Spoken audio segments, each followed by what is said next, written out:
Debt is not the problem. Debt has a bad reputation. For most people, the word alone triggers fear, shame, and anxiety. They think of bills, interest, stress, being trapped. And to be fair, for many people, debt has been destructive. But here's the uncomfortable truth. Debt didn't ruin their finances. How they used it did. Because debt, like fire, can either burn you or power everything you build. The wealthy understand this distinction. Most people don't. And today, we're going to talk about why the rich think about debt differently, not emotionally, but strategically. By the end of this video, you'll never look at debt the same way again. Let's begin. Section 1. Why most people fear debt. Most people grow up hearing, debt is bad. Owing money is dangerous. If you can't afford it, don't buy it. And those lessons sound responsible. But they're incomplete, because they don't explain why debt becomes dangerous. For most people, debt is emotional. It's used to feel better, look successful, escape discomfort. Credit cards fund lifestyles. Loans fund consumption. Payments fund appearances. So debt becomes a burden instead of a tool. Let me ask you, what's the first thing that comes to your mind when you hear the word debt? That reaction tells you everything about how you were taught to think about money. Section 2. 2 types of debt. Not all debt is the same. The wealthy separate debt into 2 categories. Bad debt and good debt.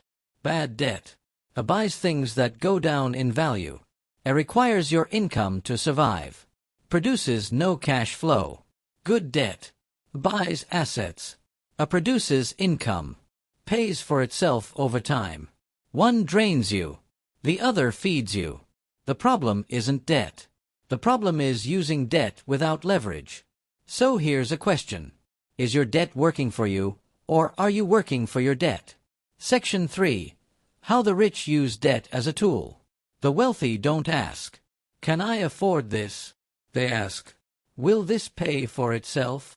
They use debt to buy businesses, acquire cash-flowing real estate, scale systems, preserve their own capital. Why? Because they understand opportunity cost. If borrowing money at 6% allows them to earn 12%, they don't fear the debt. They fear missing the opportunity. They don't rush. They calculate. Debt becomes leverage, not pressure. Ask yourself honestly, do you see debt as a burden or a multiplier? Section 4. Why poor people use debt differently. This is uncomfortable, but necessary. Poor financial outcomes often come from short-term thinking, emotional spending, a lack of patience.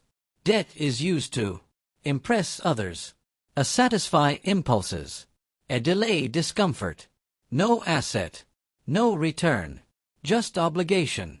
And over time, debt becomes a cage. The rich avoid this by delaying gratification. They suffer early so they don't suffer forever. So ask yourself, are you borrowing to look wealthy or to become wealthy? Section 5. Real estate. The debt strategy most people miss. Real estate is where this gap becomes obvious. Most people fear mortgages. The wealthy understand them. Why? Because inflation works in their favor. Over time, a rent increases. Property values rise. Loan balances shrink in real value. Tenants pay the debt. Equity grows quietly. Cash flow improves. This is why many wealthy individuals never rush to pay off real estate debt. They let time do the work. Ask yourself, are you scared of long-term debt or short-term discipline? Section 6. Why the rich don't rush to pay off everything.